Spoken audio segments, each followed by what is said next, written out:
KF-21 뒤통수 친 1조 원으로 항모 도입 있니? 사출기 기술 한국에 넘긴다는 미국 발언에 발칵. 한국형 스텔스 전투기 KF-21 공동개발국 인도네시아는 2016년 KF-21 보람의 개발 사업비에 20%인 1조 7천억 원을 투자, 후에 1조 6천억 원으로 조정, 하고 시제기 일대화 기술 이전과 함께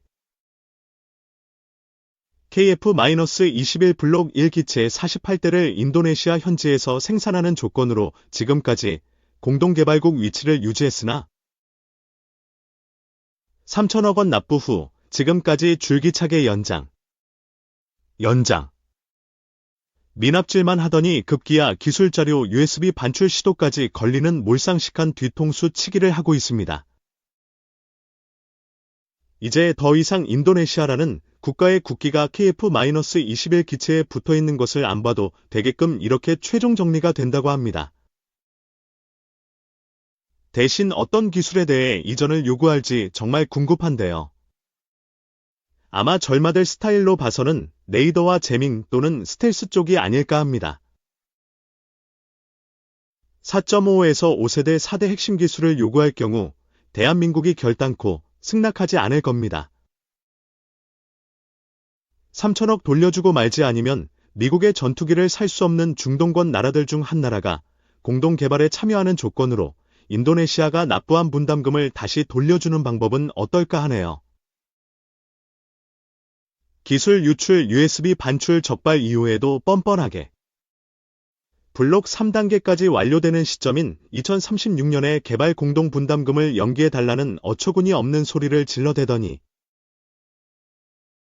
재정 문제를 핑계로 미납치를 하면서 뒤로는 프랑스제 나팔 전투기를 42기를 도입 최종 계약을 하는 등 신흥 최강 양아치 국가로의 이미지로 자리 잡고 있습니다.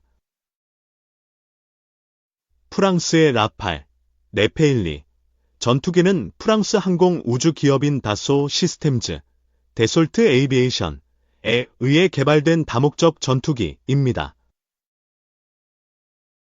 라팔 전투기는 2001년에 프랑스 공군에 처음 실전 배치되었습니다.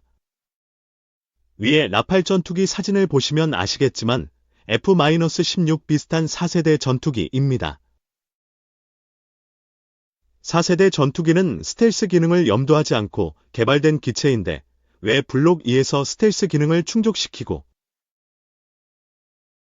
블록 3에서는 무인기 가오리-X와 편대 전투가 가능하도록 개발 중인 KF-21에 대한 공동개발국을 포기하려는 걸까요?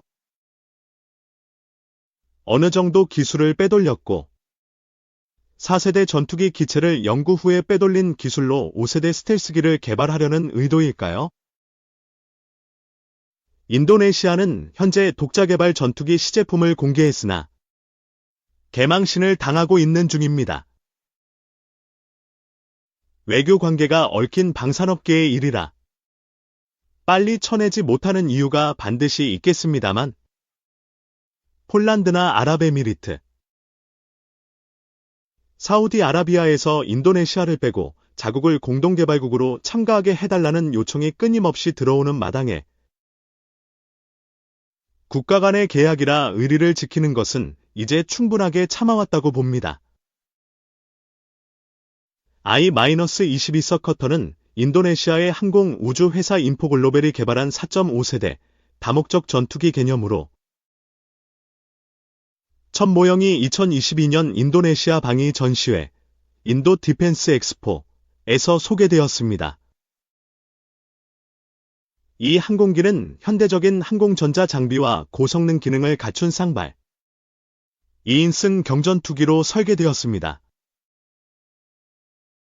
I-22는 초기에 훈련용 항공기로 개발될 예정이며 이후 데모 비행기와 완전한 시스템으로 발전될 것입니다. I-22 서커터는 전체 길이 12.5m, 날개 길이 7m, 높이 3.5m의 컴팩트한 크기로 설계되었으며 스텔스 기능을 포함해 레이더 단면적을 줄이는 현대적 디자인을 채택하고 있습니다. 또한 이 항공기는 공중전 및 지상 공격 능력을 포함하여 다양한 무장을 탑재할 수 있습니다. 모겁, 막업은 실제 제품이나 프로젝트를 만들기 전에 디자인이나 기능을 시험하기 위해 제작하는 실물 크기의 모형입니다. 모겁은 다양한 분야에서 활용될 수 있는데 여기에는 건축, 산업 디자인, 소프트웨어 인터페이스 디자인 등이 포함됩니다.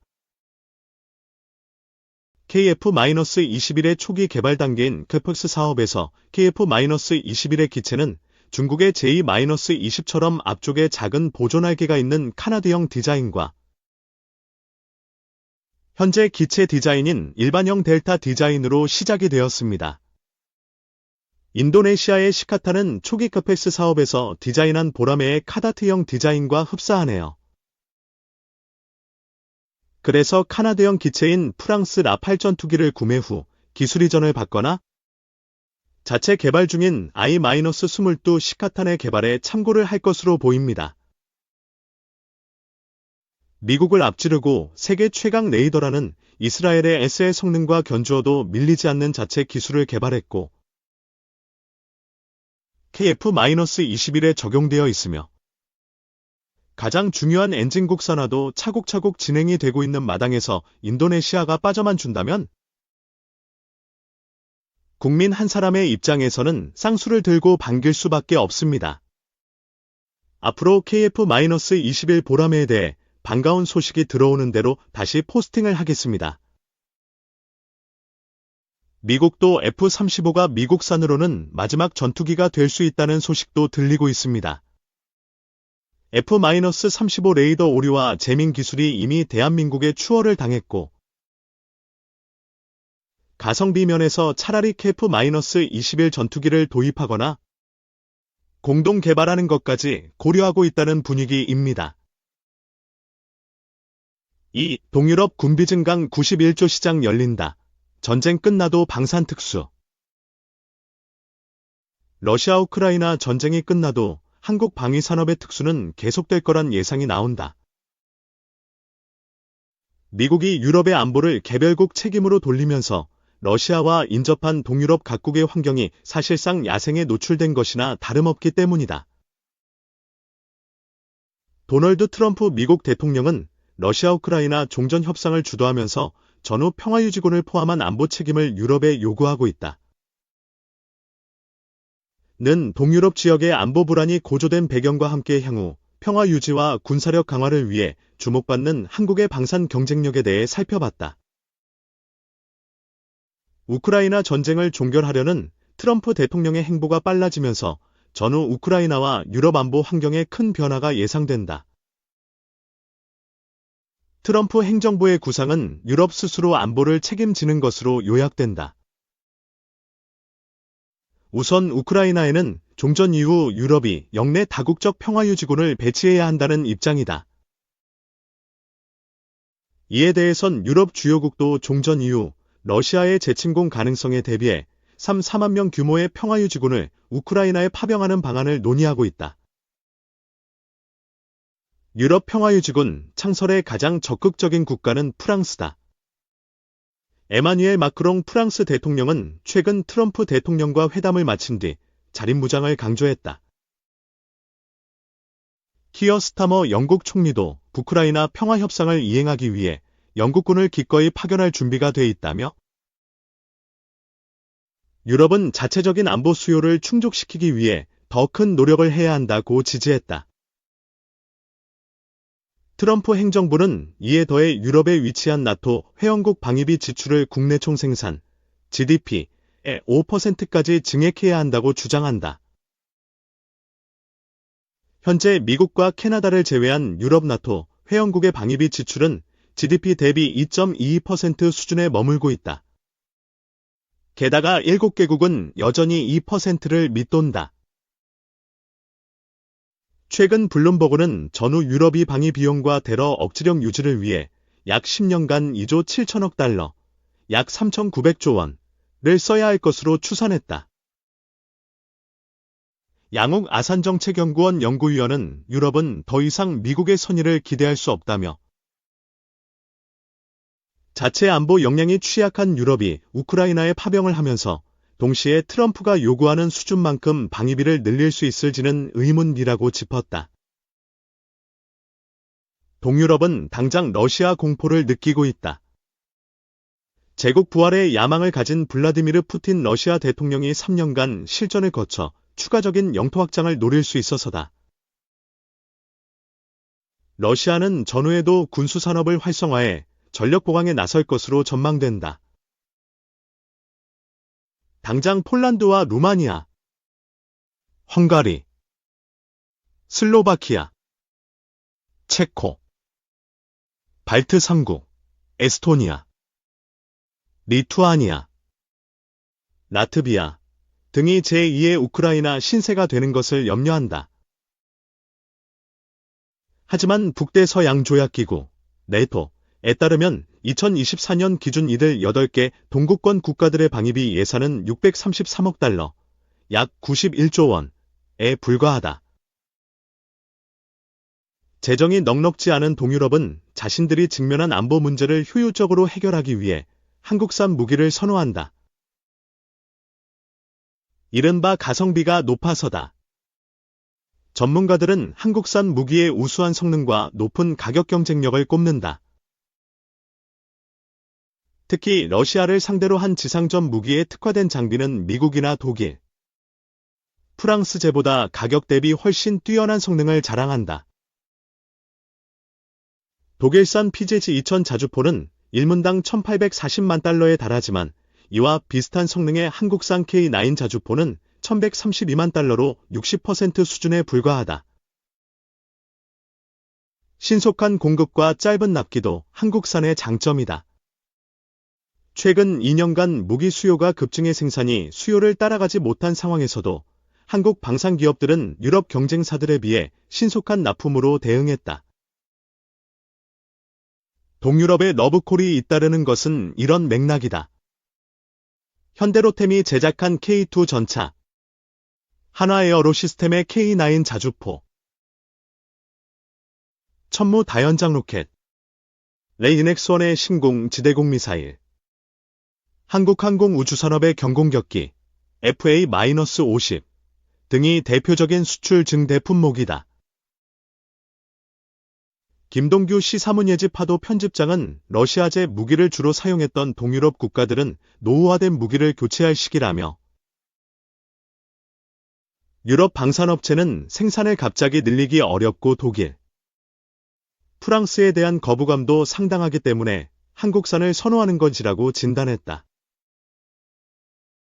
이어 한국산은 나토 표준에도 맞춰져 무기의 상호 운용이나 호환성이 뛰어나다고 설명했다. 하지만 시장 점유율이 늘자 한국산에 대한 견제도 증가하고 있다. 시장을 뺏긴 프랑스는 좌시하지 않고 있다. 마크롱 대통령은 최근 미국이나 한국이 무기를 잘 만든다고 해도 유럽 방산을 자체적으로 발전시키지 않는다면 장기적으로 주권과 독립을 해결할 수 없다고 발언했다. 이 때문인지 EU, 유럽연합, 도 2030년까지 역내 생산 무기 비중을 기존 20%에서 50%까지 늘린다는 계획을 세웠다. 더불어 국가 간 공동구매를 늘리고 역내 방산업체에 대한 금융 지원도 확대하는 방안을 추진하기 시작했다. 지난해 영국 국방부는 차기 자주포 도입 사업에서 K9 자주포 대신 독일산 차륜형 자주포를, 노르웨이는 K2 전차 대신 독일 레오파르트 2A7 전차를 구매했는데 이 또한 같은 배경에서 나온 결과로 해석된다. 전문가들은 유럽의 견제를 극복하기 위해선 적극적인 현지화 전략과 금융 지원, 파이낸싱, 기술 협력 조건 등을 제시해야 한다고 지적한다. 특히 수출 이후 사후 관리에 필요한 현지 애프터 서비스 시스템을 구축하는 방안도 시급하다고 분석한다. 한화에어로스페이스는 이를 위해 지난해 폴란드 정부와 방산형 구개발센터 설립에 합의했다. 폴란드 민간 방산업체 W그룹은 이런 지원을 받아 천무 다연장 로켓의 현지 생산을 계획하고 있다. 양옥 연구위원은 동유럽 방산 수출을 위해 폴란드 수출 전략 같은 모델을 활용해야 한다며 현지 생산 전략 또는 파트너십을 통해 컨소시엄을 만들어 공략하는 게 효과적이라고 말했다. 이어 차세대 방산 수출을 위해서는 드론이나 통신 장비 등 첨단화된 방산 신제품도 발굴해야 할 것이라고 강조했다. 김동규 편집장은 동유럽은 전반적으로 무기 조달 자금이 부족하기 때문에 방산 수출에 있어서 파이낸싱의 역할이 대단히 중요하다면서 세계에서 손꼽히는 제트엔진 기술을 보유한 우크라이나의 경우 기술 이전을 조건으로 방산 수출을 타진해 보는 것도 필요하다고 밝혔다.